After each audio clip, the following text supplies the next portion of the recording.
Hi there, everyone. I'm Nathan Fan. And I'm Paul Kosmala. And we are the Critical Reviewers. Stop coming in late. You gotta come in on time. No, it's just quiet. You got to keep the rhythm. Today we're reviewing Moon. Gravity. Wait, What? Gravity. No. Moon is another fantastic film. Right. This is Gravity. different. This is Gravity. Written The and space directed. movie. The space movie. Not the one space movie in It the entire happens world near the that moon. doesn't Relatively. involve Tom Hanks. What are we talking about? We're on three different subjects. Gravity. Sandra Bullock. Directed by Names. Alfonso Cuarón and written by Alfonso Cuarón and Jonas Cuarón. Is that Jonas? Is it Jonas Cuarón? I'm assuming his brother. Anyways, starring Sandra Bullock and George Clooney, and that's just about it. This is George Clooney. Yeah, that is George Clooney. I think And some dead bodies. and some dead bodies. So really, Yeah. other than that, And some voices. and some voices. And voices. But other than that. So, first of all, let's take a look at the advertisements for it. You've seen the trailer. If you haven't, just, take a look at it right now. Basically, I'm Sandra pretty good Bullock. trailer. I'm out in space. I'm doing the thing. Stuff hitting, and I'm spinning. And then she disengages and she's just spinning. And that's pretty much like the entire trailer. Yep. So I thought trailer. more of Effective. the movie would be, I was like, oh shit, because there is... Not what the movie is, but... Yeah, but definitely effective in making you want to see it, and I think it adequately conveys the fear one would have in space. Because when you're being stalked by some serial killer or a guy with a knife, it's like, all right, but because we've seen that. But It's just a dangerous space is something environment. that is real, but that in space, in space, the only thing no one can hear you scream. They're really good about the whole sound not being able to travel through space sort of They're thing. pretty good about that. Yeah, they're pretty darn good about that. And then it's the whole aspect of you just twist off this helmet and you're dead. Something punctures your suit and you're dead. All these things can kill you. The only thing stopping you from dying is this suit designed 40 years ago by a bunch of That has not really been changed since. that much. Yeah, like ever since the space race, spacesuits have been more or less the same. And that's the only thing Scary keeping you thought. alive, Scary You're thought. surrounded by death and nothingness. So it's adequately terrifying. To me, more terrifying than the aspect of being hunted down by some vengeful guy in a hockey mask and a knife, to be perfectly honest. I would absolutely not want to be in that situation. I wouldn't want to be in either of those situations, but the space is, Anyway, plot. Plot. All right. Gets so into... First of all, by the way, before we reveal any spoilers of any kind, if you haven't seen the movie yet and you don't want to learn any spoilers, just go see it. It's worth it. Go see it. We didn't see it in IMAX or 3D, and we enjoyed it just fine. But I can imagine how IMAX would be nice. There were a couple of 3D-ish moments, but they were well right justified. At the beginning that was really bad. No, it wasn't that bad. It was pretty bad. It was. no. When I was looking at it, it was what like, would you rather have it done? Would you have rather had it float off to the side? maybe 3/4, but like straight at the camera, that's a 3D shot. That's like the money shot in porn. Let's not It's talk about porn. Purely for the 3D, and I was like, oh, So, okay. That's why that's there. I can imagine that seeing in 3D, in IMAX would be nice. 3D, meh, take it or leave it. But that's my opinion. Worth seeing. Now that we've said that, we're going to go on with the plot. So basically, Sandra Bullock is quickly established to be a kind of a fish out of water. She is just a doctor, all right, and I think she designs like equipment for hospitals and things like that. But she's out in space with George Clooney, who has been in space many times before, and he is trying to beat someone's record of spacewalking. He's just floating around wasting oxygen or wasting the thrusters like it's nothing. You know, And then because- meanwhile, there's this guy Sharif, this Indian guy who's fixing something, and it's relatively jovial. You can see that Sandra Bullock's out of place and she's uncomfortable, and a really nice slow opening shot too. That you just sit there and you slowly. This entire movie just has. It's well paced. I like it. Like for a moment, for a long time actually, I thought, is this movie going to be one shot? Like This is not the Russian arc. Thank no, God. it was going that direction for a while. Like It did have a very like a Hitchcocky opening shot of just nothingness I for think a while. the opening shot would be about 20 minutes. No, actually, you know what? I cannot tell you when the first cut happened. They took their time. It was well paced. And anyways, The first cut happened. oh God, Paul's like I know because I realized I think the first cut happens when you see your POV in the spacesuit after the thing detaches. I think that's the first cut. I'm pretty sure it's not. But if anything, that's a testament to how well it was put together that you didn't notice. Anyways. Yeah. Well, no, there are hidden cuts, but... Right, well, besides that. So, she fish out of water, and they're there, and Houston says, just want to let you know, the Russians done fucked up, and there might be... basically, horrible things heading they your say, way. they shot down one of their own it. satellites. They shot down one of their own satellites. There is some debris, but it shouldn't be intercepting with your course. You're fine. And then that debris hits And other then debris. you hits better other guess it. debris. All of a sudden, abort mission immediately. And George Clooney's like, we need to get out of here. And Senator Bill's like, wait, I'm not done with the thing. And he's like, no, we need to go now. And then all of a sudden, shrapnel and debris just starts flying at them. And before you know it, people are dying, and it knocks her, and she's spinning. Remind me about the debris. Huh? That's another... Okay, I just realized. We'll come back to the debris. Apparently, Paul had a couple of issues with the movie, which is fine. Questions. No, which is fine. You are absolutely allowed to do that. I mean, don't ever go in and assume that everything is perfect, but don't go in trying to question everything either. I mean, it's a fine question. These are things I just noticed that. That's fine. So anyways, basically, she gets knocked on a thing, and she starts spinning around, and she has to disattach herself. She disattaches. She's not tethered, so she just starts flipping and spinning. And it is actually really uncomfortable, because you're in, there's some shots of watching her spin, but a lot of it is from her point of view or inside her helmet, and she's just spinning. So you see stars, Earth, Sun, stars, Sun, Earth, and all you hear is... And it's very effectively disconcerting. I noticed a lot of sometimes the camera movement was very good at just unsettling you, because it was a lot of motions that you don't see in a lot of in movies. It's a lot of very free X, Y, and Z axis shots that you're just like, Paul looked at me afterwards like, I have no idea how they shot a lot of that. And I'm like, that's saying something. That's... Specifically some of the stuff in the tighter areas, it didn't... I don't know how...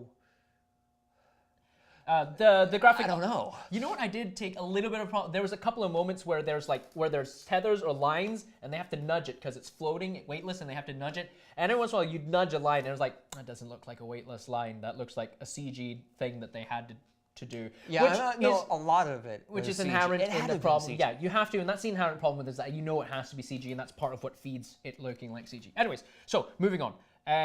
Next, so she's spinning around, and she's lost for a while. Eventually, she finally gets her bearings. George Clooney comes and rescues her. Which the trailers just make it look like the whole movie is her spinning and trying to keep her sanity or something. That's what I thought it was going to be.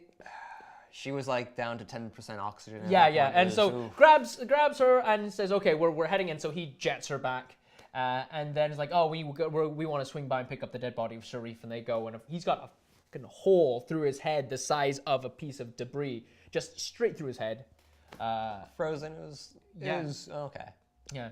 And she had to hold on to him this way, so that you just the jets knew would that, be fine. Yeah, and then brought him back to the Explorer, and of course holes and dead people, and they were boned. They just looked at it like, yep, we're not getting home this way. And they're like, okay, so now what we have to do is we have to try to get to the ISS, the International Space Center, and then we can hop on an escape pod and go home that way. And so they start chugging over there, and so they're tethered, and you know what, they did a good job with a lot of the physics.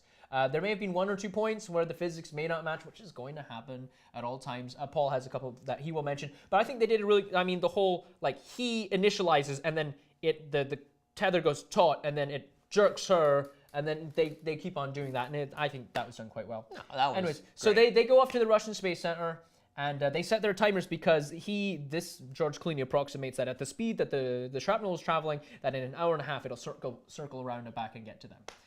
Which I didn't check on the math on that, but I'm going to say, sure, if you just say that, I will believe you. So suspension of disbelief. Sure, and which I think is completely appropriate in certain occasions. So they go off to the Russian Space Center, they look and they say, oh, well, one of those pods has already been injected, and the other one that hasn't been injected lost its parachute, so we can't use it home. But we can take it all the way to the Chinese Space Center. And as they finally get over there, she's running out of oxygen. He's completely out of redirectional. I think it's oxygen. They use oxygen in those things to. It's something. It's a gas. Yeah, whatever the redirectional rocket thingies. And so he's completely out of gas on that. He has oxygen, but she's out of oxygen. And then as they are landing, He gives the last burst of oxygen, and they just they hit it hard, and so they tumble around. They tumble. They get disconnected by the tether, and they get tangled up in some stuff. And she looks like she's about to float off when she gets tied up in the, or she gets tangled up in the parachute cord, one of the many parachute, or a bunch of the parachute cords. A bunch of them. And then George Clooney starts coming her way, and so she manages to get stuck in the parachute cord so she doesn't get lost. George Clooney comes by, she manages to grab onto his tether cord and pulls taut, but now the lines on her leg are loosening, and she's starting to slip out. George Clooney sees this and says, I can't hold on because I'm pulling. If I hold on, we both die. And she's like, no, but I got you. And right now he's the only person left. They're the only two alive from their mission. Not to mention that he's the over-talkative charm. He's George Clooney. He's fucking George Clooney in all of his movies. But in this case, it's really comforting to have a George Clooney in space, especially in these troubling times. Like, he's funny, he's affable, but he doesn't make you laugh to waste your oxygen. It's nice. So he disconnects. So he disconnects because if he stays on, she'll pull loose from the thing and they'll both die. And she's like, no. And he just starts. And I think that's my first. Okay, so go ahead and say it. So the line was drawn taut on a parachute cord, which, okay, let's for a moment assume that it has no spring whatsoever. Yes, it has no spring whatsoever. It is a parachute cord. Parachute cords are designed to not have any slack, to be completely static. Completely static. They're designed to be static. Yes, Okay. they're canvas. Right. And that sort. So if the line was pulled taut, and the line that was holding George Clooney was pulled taut, there would be no more momentum. There would be that little tiny bit of bounce, and then they'd come back. Yeah, that's it. So basically, what happens is George Clooney. It it's reaches working, here, and it's like they still keep on pulling. It feels like it's working off of here's gravity over on this side. We're pulling, and we were already moving this way. They could be close enough to the Earth that maybe that's what was going on. Maybe. Maybe the other thing is that when George Clooney got pulled taut, she was halfway through the tether, and so she didn't pull him to a complete stop. So he was still slipping slightly. So the tether line is still slightly slipping through her fingertips. Maybe that's it as well. So minor thing. Here's the thing. I am willing to go with it and assume that they did their math on the physics and it all works out, because this is just a thing that pointed out, that stuck out to me. This is a big movie. This is Gravity. A lot of people are talking about it, directed by and written by Alfonso Cuarón, starring, George Clooney and Sandra Bullock, two huge names. I'm pretty sure they paid at least several $100,000 to physicists, making sure that the physics worked out more or less. And I'm sure that if there's something that didn't work out and it was really that integral to the film, that they might go, yeah, we're aware that it doesn't work that way, but we need it to work that way. So it's not outside the realm of possibility. And that was the moment he should have died. Is in a situation kind of like that, he needed that's the only way to get the sacrifice. That was the only way to do it. No, there's other ways to do it. There's other ways to do it. Many other good ways to do it. The debris could have been coming back at them, and he sees a big giant one hurtling towards her, and she manages, and he's holding onto something, and so he lunges and uses his momentum to knock her out of the way, and he gets hit by debris. That wouldn't be the same slow talk. Yeah. I'm sacrificing myself to do this. Yeah, there wouldn't be that time to that. But it's still the only way. Sacrifice. It's still sacrifice. Life. At a much faster pace. Yeah. Okay. What they wanted was a slow-paced sacrifice, sink-in moment, and that was the way they did it. I wonder if there's any way to do an air transfer type thing. Anyways, so I'm not going to question Alfonso Cuarón because he's Alfonso Cuarón and I'm not. So who am I to say, I think I can make your movie better? So, anyways, he is just slowly tumbling away, still talking to her because the comms are still in range. And he's like, hey, I need you to do me a favor. I need you to tell me I'm going to make it. Tell me I'm going to make it. Say those words, that kind of thing. And he's still telling jokes. He's like, hey, on the plus side, I'm going to beat Anatoly's spacewalk time record. And I don't think it's going to get beat anytime soon. As he's tumbling over, like, damn you, George Clooney. You're so affable. Anyways, so but then, okay, a little bit of a dumb thing. She stands there watching him, hyperventilating, and she's already out of oxygen. If I were in the situation, she only has what's left in her suit. Yeah, there's no saving him, and she's like, "I'm gonna come for you." Like, don't do that. I've got a head start, and And so by the time she's like practically passing out and things are getting blurry and there are some disconcerting camera movements in that part because like she moves forward but the camera moves this and it was like I got dizzy just watching it, which I think was their idea. Anyway, so she eventually makes it in, she cranks up the oxygen and she gets in there, and there's this really nice moment actually where she's just in this chamber, right? It's the loading chamber where basically it's the intermediary where you step in. It's designed to go vacuum and then fill with oxygen.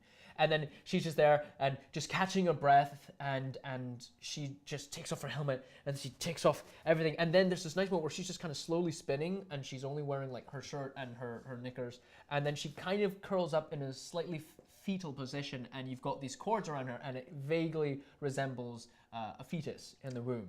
I don't think you picked up Symbolism. on that. Symbolism. And it vaguely rung, I don't know if that was probably the imagery they were going for. But then, and then she gets inside the ship and she's looking around and she passes by a little tiny fire.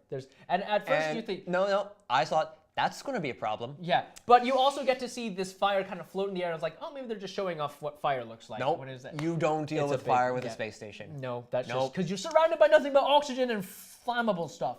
Anyways, and there's no gravity. There's no gravity, so the fire goes everywhere. I know. Anyways, so you she deal goes with fire on, right and away. she tries to contact him, and she's sitting there, and she's like, oh, what are we gonna do? What are we gonna do? And then all of a sudden, weep, weep, weep, fire. Which, like, okay, one minor thing for me. International Space Station, I understand, but pretty much everything was in Russian, including the word fire on the screen. But all the buttons that you push and the escape pods and everything else, and all the instructions in Russian, except for the LCD panel that told you it was fire going on was written in English, and all the buttons on the screen were in English, but everything else in the ship was in Russian. I didn't pick up on that. I am weird like that. For me, physics is not my thing. Dialects, languages, things like that, a little bit more my speed. Anyways, so she goes and she tries to take care of it, and she grabs this fire extinguisher, she goes, and guess what? Boom! Hits her head and blacks out for like a split second. She comes back and she tries to put out the fire, and it's not going to work, and oxygen tanks are flying at her, so she manages to duck into one of those escape I did like pods. the oxygen tank for everywhere. That was kind of and on that fire. was hilarious. And hilarious in a really terrifying way. Like, no, it was almost cute. It was anthropomorphic. Almost. It was like, I'm going to burn everything. I was worried that it was going to like nick her hair, and her hair was just going to go up, and that would be awful. Anyways, so she manages to make it into this space thing, and she closes herself up in it. And then she has to find a way to disengage. And earlier it was mentioned that she's never successfully used one of those things in the simulator. And so she manages to disengage. Oh, no. So she tries to disengage. And she's like, oh, finally, I'm free. And then, nope, the parachute, it's caught on everything. And she tries on everything. Keeps on everything. And so finally it gets to a stable moment, and she puts on her spacesuit, she gets outside, and she's got her little drill, and she's disattaching because it's hooked in there, it's grommeted and all that stuff. And so she has to disengage it. And guess what? Weep, weep, weep. Hour and a half is up, debris coming back her way. And so she has to do as best she can to focus, and then get back in that thing, and she's off towards the she's not off towards the side. This movie did a really good job of just constantly throwing obstacles, and to the point where like it was ridiculous, but not necessarily contrived. Like it wasn't just like they wanted to throw as many obstacles, but they were relatively organic. There was one cliche. I can see this already when they do when CinemaSins looks at this movie. They're gonna do the cliche of she tries to ignite the rocket so she can jet off to the Chinese space station, and guess what? It doesn't go, and so she taps on the fuel gauge. Beep, it's empty. I'm like, that was a bit cliche. Like you don't do that. You look at the fuel gauge and see it's empty, but you don't tap on the damn thing and then it shows that it's empty. That's just I don't like that cliche. You know, it is like equipment from what, the 70s? Shouldn't you be constantly like making sure that equipment is top notch? You should be. Anyway, you should be. So but she sat there and she tries the radio. She's trying to contact Houston. She doesn't hear anything. She hears this Chinese man. She's like, "Oh, are you from the Chinese station?" Turns out he's on Earth on one of those radios and CB radios, and hears him. And she has this nice kind of calming moment where she's overhearing little snippets of this guy's life and hears his dogs and his baby crying, and it kind of comforts her. And she's like, "Okay, just that's it." And she's ready to give up. And so she turns off the continued flow of oxygen, and she just turns off the lights, and she just lays back. And then you hear, and you look outside, and it's an upside down face, so you're not quite sure who it is. Like, did someone from the Chinese space station come over? And then he's like, and he starts opening the thing, and she's like, no, because her mask isn't on. And then, pfft, and in comes George freaking Clooney and closes the door, and he's like, ha, ha, ha, ha. And I thought, because she was frozen, I thought he fucking killed her. I thought that the movie was going to take a complete 180, and now she's dead. He's killed her. And now in order to live.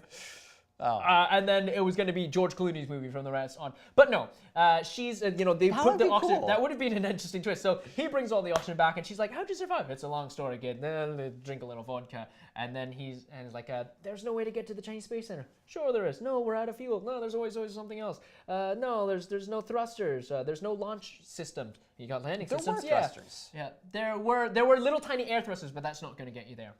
Eventually it will. Any momentum will... Eventually.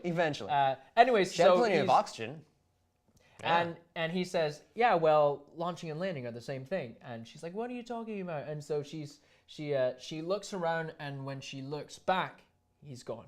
And you realize it was all in her head. And you have this nice... And as a writer, I was like, okay, I hate it when they do that whole in your head thing, but in this situation, I'm okay with it, and it's much better than all of a sudden George Clooney's alive.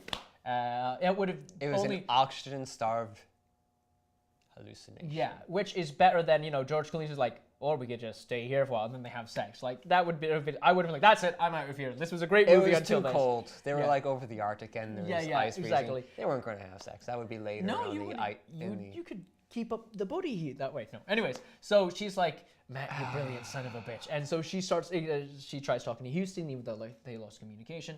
And so she's basically figures out that she tricks the system into thinking that it is 3 meters above the ground, which fires the thrusters, and boom, she's off towards the Chinese space station. And as she's flying towards this Chinese space station, she's looking at it and seeing, oh crap, it's about to enter the Earth's atmosphere. And if it does that, then that's it, she's toast, because that's the only way. She's like, no, I'm going to survive, I'm going to live. And she has this nice moment where she's talking to George Clooney, who isn't actually there, but, she tells him to say hello to her daughter who died, which is a bit of character stuff that goes on. We're just giving away everything. I really hope that you've seen the movie at this point. If you haven't, we're just ruining everything for you. But I'm excited, because I really like the plot to this. So then... she looks outside the window. She's like, no, I'm going to make it. And she's like, ready. And she opens the thing and it launches her out because of the vacuum pressurization, equalization thing. And she's got the fire extinguisher with her and like just out of Wall-E. She's guides herself over to the space station, except it's starting to enter the atmosphere, and she manages to climb through, and she gets in the oxygen lock, and she closes it up, and she gets in there, and she's like, okay, and things aren't looking good. The debris is back. The debris is back, of course, at the perfect moment, and it's hitting the spaceship, and so she climbs in the emergency pod, except the whole ship is entering the atmosphere, and the whole thing isn't designed to enter the atmosphere. It's designed to stay out in space. Only the escape pod's designed for re-entry, and so she's trying to disengage. She finally manages to disengage, and she's burning up inside, but it disengages, and they're designed to flip so that, the heat shield inside, hits the atmosphere and absorbs most of the heat. And so finally that happens, and you're like, oh my god, she's like, and the sound comes rushing back in, and you're like, oh, good, and then the parachute, 1, 2, 3, it deploys, and she's landing, you're like, oh my god, okay, it's over, it's all over, and she lands. But it's not over, because the equipment is on fire. There's smoke everywhere, and she decides, and she opens the door, and there's no Hal to say, I'm sorry, I can't do that, Dave. And then, of course, she lands in water. So what happens? Water comes rushing, and she can't climb out. If only she'd watched Mythbusters, she'd know that you have to wait for the water to equal out. So she sat there inside the thing, water's flooding in, and so she manages to finally climb out after the whole thing is submerged, but she can't get to the surface. Why? Her spacesuit is too heavy, so now she's underwater, she doesn't have a full breath, and she's taken off her spacesuit, and finally she manages to kick off the spacesuit, and finally she manages to climb to the surface, and she gets her breath, and she sees the debris flying. I thought for a second they were going to make debris fly at her. Now she had to dodge debris while she's trying to swim to the shore. That would have been just like one too many, I think. Yeah, that would be. She finally gets over to the shore's edge, she's like, and she tries to stand, and she can't, and she laughs. She's like, and you realize, gravity, and then she finally manages to stand up, and she's like, and she starts walking away, and then cut to black, gravity. That's about the movie. I just described the entire movie because I was actually really excited about the plot. Once I got started, I realized I just have to tell the whole thing. It's good. Yeah. It's really good. Fantastic job writing. I think just the right number of obstacles. Honestly, I thought the movie was going to end after she shot herself at the Chinese space station, because that seemed like, I get on the space station, I'm out of here, so the rest is kind of trivial. I thought, like, okay, she got her, her desire to live back, and she's like, all right, you're not leaving without me. 3, 2, 1, open the door. She gets shooting out, and end of movie. That's what I thought, but no, they added a whole... No, that They added wouldn't a whole have fifth been act. fulfilling for me. Huh? Okay, well, I'm glad that I didn't write the damn movie then, because I would have ended the sucker there. Okay, so that was the plot. Okay, another issue that I thought of just as you were talking about it is the debris itself. Okay. So apparently there's this huge cloud of debris spanning who knows how high, who knows how wide, but at least, because from what I understand, space stations aren't, at a uniform height around the Earth, like, right? They don't stay exactly 50 miles up, and all of them are 50 miles up. There could be like 150, maybe 60 miles up. Oh, okay, sure. Okay, so, and they aren't going perfectly horizontal, perfectly wherever this thing is.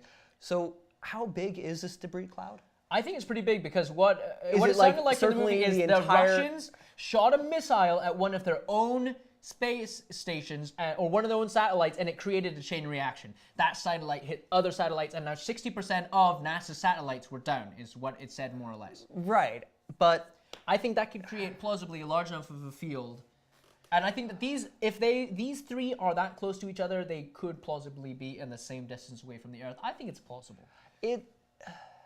Although it would have been interesting, he's like, shit, debris field, and it just passes right over her. It's like, oh, well, that was convenient. And then just go on. Like, I was kind of hoping for something like that. It was like the debris passes her and nothing gets hit, because you get one. you get know one.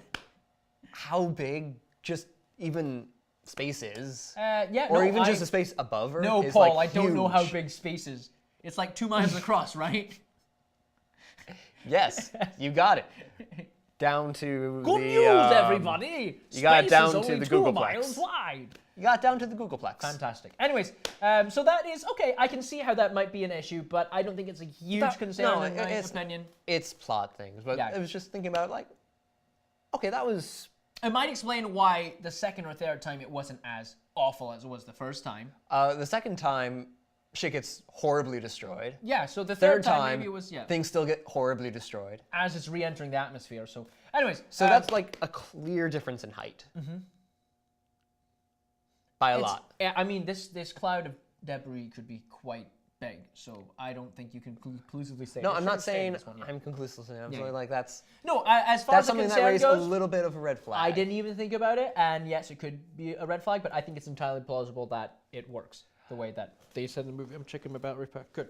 All right, I'm almost out of oxygen, down to 6%. Let's take a look at the characters. And so we've got Sandra Bullock's character, who is Dr. Ryan Stone. This will be really short. There's only 2. There's really only 2. You've got George Clooney's character, who is, I think, Matt Kowalski, something like that, who is pretty much just the pilot. And then you've got everyone else dies before you get to know them. You see Sharif, who you kind of like because he does this silly dance. Like, he completes his mission and he does this silly dance while he's tethered to the thing. And you're like, oh yeah. Okay. And then he's dead right off the bat. I remember that. And as far as the characters go, you have George Clooney, who is George Clooney. I wouldn't say necessarily two-dimensional. He does do a lot of talking. He's kind of the comic relief, but not in such a way that is necessarily. You could tell he is going to die. I never ever look at anything and really say I know for sure that guy's gonna die. When they were heading to the ship, I realized if I was writing this, he would die. He's going to die, and not too far from now. Okay. Like, I mean, that's just like the character is like that archetype. Okay. He's the helper, and then he dies. The next beat is to kill the helper. So that you're left defenseless. And absolutely, it made the story much more compelling and interesting, as opposed to if she had someone who knew all the answers along with her every step of the way. Absolutely. And she's a little bit helpless, but she proves that she's tough, and she's clearly got a bit of history to her, a little bit of baggage and damage. So as far as the characters go, I mean, there was never a point where I sat there and thought this story would be so much better if the characters were better, because everything was pretty well motivated as far as like, this is the next step, this is what you have to do to get to here. So I was fine. There wasn't a point though where having different characters would change the plot. Yeah, that's true. It's pretty much what anyone would do in the situation. Who was reasonably knowledgeable of what to do. Yeah, and like, of course there was very little character motivated anything. Yeah, it was all pretty much like, this is what you do. This is what the training says, and which maybe is one of the reasons I just think the movies are pretty good and not amazing. Is I didn't get really into Sandra Bullock's character just because it is interchangeable because of that.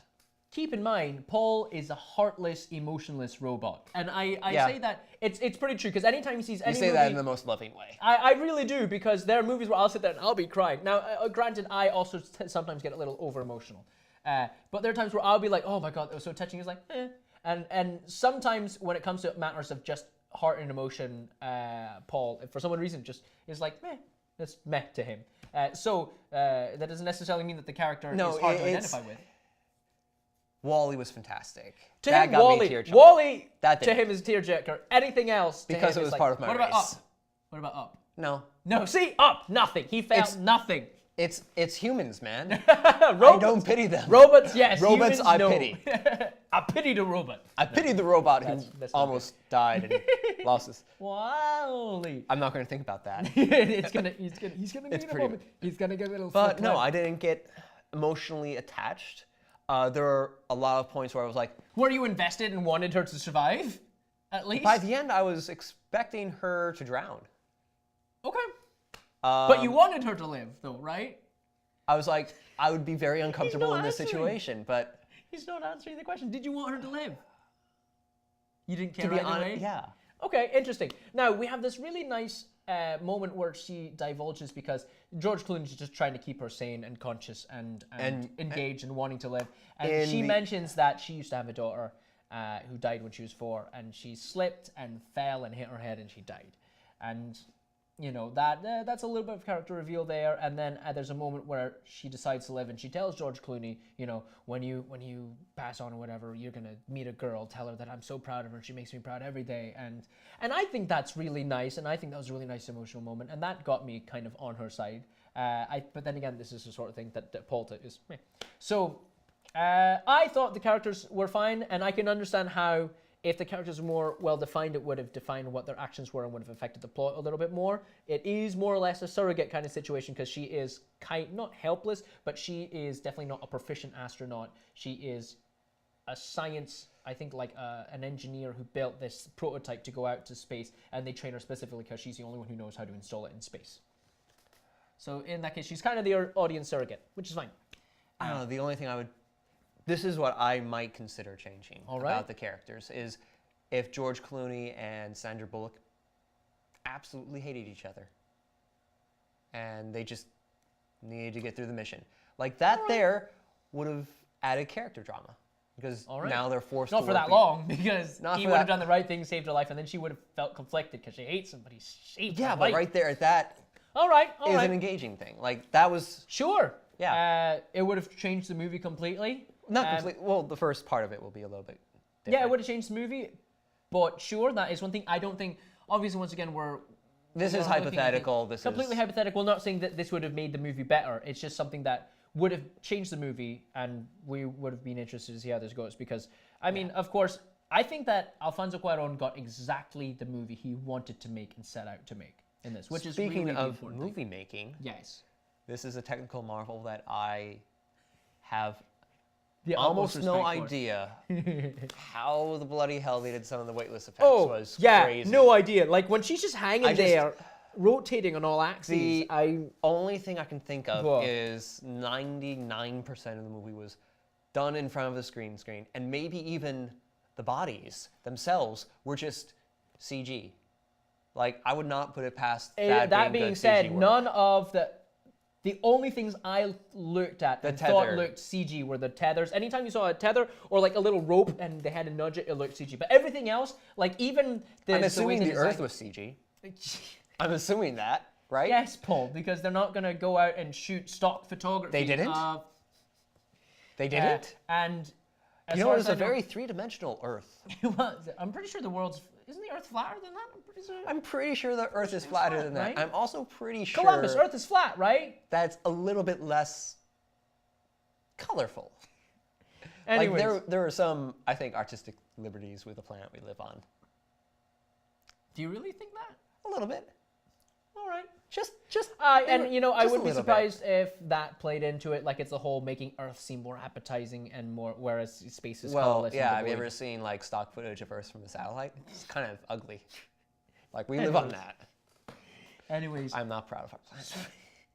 then go back home. Contact the mothership. Have their. I'll be quiet. Anyways, so what were we talking about? Graphics. Let's talk about the shots, the cinematography. What do you think? Cinematography, camera movement. There was one moment that I didn't particularly like, and that just reminded me because another movie did it that failed horribly at it. Was Doom? Doom or Dune? Doom. Okay, Doom, not Doom. Yeah, that movie with I think The Rock. Oh, okay. Yeah. And it was like that first-person perspective. There's one moment in the spaceship, and it's like, why is this first person? She's not in the helmet. Did they not have space for that? Did they run out of budget? Like that right there, that stuck out. But everything else was brilliant. That didn't stick I out didn't in my even. mind. I don't even know how they did. No, Yeah, I just the shots no. were great, and it's was- not like in some of the. Sometimes when you watch things, you're like, oh, look at the bulk of clothing they're wearing. There's the harness. That she's wearing slim fit. By the way, Sandra Bullock's still in good shape. She's wearing slim fitting like this t-shirt, and then she's got these shorts or spikes. The only way I can think of they did that is it was top down and she was on like a thing. Okay. That's I still have no idea. and that's even that doesn't quite make sense. Like it's like magic, wizardry. Yeah, it really was. Like there are I don't times where even you look at weightless effects and you're like, well, that's just rubbish. And then you've got Apollo 13 where they actually put them in a weightless environment in a vomit comet, and that's great. I love them No, shooting that way. I now know how I would do it. Okay. Put her on a piece of glass. Like how Kubrick did it with the pen in that 2001. He put a pen on a piece of glass and then rotated it in front of a camera so that it looked like it was weightless. Oh, all So right. that there, okay. You're there we gonna go. put an entire actress on a pane of glass and then rotate her. Plexiglass. All right, sure. I don't know. He's spitballing. He's This just is, trying I'm to- spitballing. I don't Yeah. know how they did this. It's cool. Great visual effects. And I mean great visual effects, not like wow, those are great special effects. Visual effects that help the storytelling, don't get in the way, and don't ever and They don't look aren't like in your special face. effects. Exactly, they aren't in your face where you're like every second, look at the effect we can do. Where Avatar was this glorious, You know, they were moving very dexterously in their spacesuits. She also got it on by herself, which is one of those things I remember hearing like, it's not as easy to do as we I'm think. sure. I think spacesuits are designed for you to be able to do that. Wetsuits, on the other hand, different story. I think. Definitely wetsuits now. Okay. Like you're not getting. Anyways, so Spacesuits, acting phenomenal. I mean, well, George Clooney was George Clooney, which was fine. Sandra it wasn't Bullock a detriment. was Sandra Bullock was. I mean, well, Was there's no Sandra Bullock. Ridley Scott at the end of Alien. That's what she was for most of the movie. All right, sure, we'll go with that. There you go. Determined female. Anything else we want to? Cinematography. Cinematography. So Paul, one of his hugest pet peeves is shaky cam. Um, And there were a this- few moments in here where it wasn't shaky cam. It was where it was designed to look like the camera was attached to the wall of the spacecraft as it was re-entering the atmosphere and shaking around. Did that bother you? No, it was motivated. Okay, good. Just wanted to check. That is not shaky cam. That Okay. is correct. Okay, They did it correct. just checking. That's all I wanted to know because I know it was Shaky close to cam would be is if in the opening scene and it was shaking. That's shaky cam. Yeah, that where it's would've been- completely that would've been pointless obnoxious. and dumb. Okay, so Yeah, that is shaky cam. cool. So in this case, not shaky cam, not Yeah. annoying. Anything else, Paul? The end of the movie when she has her spacesuit on and apparently she at some point disconnected her oxygen. Oh yeah, okay. So I think you're And- talking about the fire. Yeah. Yeah, at the end? but okay, so I didn't see this, but apparently she disconnected her oxygen getting into the thing, I don't put think on her helmet, but disconnected the oxygen. I'm pretty sure she didn't have any oxygen in that suit. I think that's what that was. I think No, she was out and about. Like, that's how she got into the... Right. But she must have... But she didn't have an oxygen pack on her. It looked like it was just the spacesuit on its own without the oxygen pack. So what it looked like to me is she gets into, and as they're re-entering the atmosphere, she realizes shit could go bad. I'm going to put on my helmet, and rightly so. And then finally the thing starts to land. It re-enters the atmosphere and it lands. And then there's a moment where I can understand why Paul takes issue with this. Some of the light boards are like smoking, and she decides to take off her helmet and expose herself to the smoke. She lasted a long time with the suit the first time, just with the air inside. And what she does is, instead of opening the door first, she takes off her helmet first into the smoky air, contaminating everything in the suit. She opens the door, water floods in, and she's like drowning and can't get a good breath in. Put the helmet Had back she on, yeah. kept the helmet on, opened the door first, all of that would be moot. She could wait for the water to fill up, take off the helmet calmly, do that, and there wouldn't be any drama. The drama was from a stupid mistake that anyone can make, but is a stupid mistake that's very visible. So now, so now the question comes to be: is it a stupid mistake? It's a warning. Is it for when I go to space? Was it again? Was it contrived? Was it a stupid mistake that was put there just to add an extra obstacle before the end of the movie, or was it a intentional kind of well, you're not really thinking straight, or was it the whole, I've got this fucking spacesuit on me and now I've landed and I want to get the door open and I want to get out. So I think it's entirely possible that it was just a, not thinking straight moment, or that it really wasn't practical to leave the helmet on because she probably had no oxygen left in that suit. That's my guess. Well, but I can see even if she had no oxygen left, like she was out of oxygen for a good 5-10 minutes. No, yeah, about 7 minutes there, as George Clooney and he were talking, and before she gets close to passing out, it was like a good 7 minutes. Which she could have just held on and opened the door first because she was in water. All right. I can see that. Sure. I can see how that would be a dumb thing to do, but I can also see how someone in that position could make that mistake. So, right. We won't make that mistake. Now we won't. Now we won't. Thank you, Alfonso Cuarón. Muchas gracias. Also, she doesn't take the spacesuit. Like, okay, that's something she probably just didn't think of, is she didn't realize the spacesuit would be heavy. Especially underwater. Because those things are designed to be weighted down, and so when she got out in the water and she started kicking, she realized the spacesuit was heavy. Well, because she didn't. Water reduces gravity, so I can see how it was also something you forget about. It is one of those things. So long. Anyway, that was Gravity. I think we've gone on long enough about this. We've gone on long enough. Yeah. So, anything else about Gravity? I'm trying to think. I wouldn't be surprised if Sandra Bullock's nominated for an Oscar for this. I wouldn't be surprised if she wins again, actually. It was a really good performance by her. I mean, any time where you pretty much have the entire movie to yourself. Nothing took me out. Yeah. So, yes, that's Gravity. In our opinion, go see it. Go see it in IMAX. If you like 3D, go see it in IMAX 3D. But definitely this is one to catch on the big screen because the scale is massive and you want the surround sound. Oh, we should have talked to someone at the theater. The lights turned on about 10, 15 minutes before the movie ended. We could have got a free ticket out of that. Anyways, we could probably go back tomorrow and be like, hey, we were in that showing and we really need to get home, but we were in a showing of Gravity. Lights turned on. Yeah, just complain until you get your money back. Yeah, that's the American But go see it first. way. But go see it. Fantastic. Definitely catch it. And then get it on a Blu-ray and learn how they freaking did all those shots. Yeah, Jesus. I want to see the special features. But yes, so thanks for watching our review of Gravity. Sorry if we prattled on a bit too long, but it was worth it. Absolutely. Like us, subscribe to us, follow us, stay tuned for what we review next. If you have any suggestions, post them. And then share this with your friends. Please share. If any of your other cinephile friends, just share. Spread us like a virus. If I could turn back down. Not that share. Share as in share. I think that's good. I'm Nathan Fan. I'm Paul Kosmala. We are the Critical Reviewers. Thanks for watching. Tune in next time.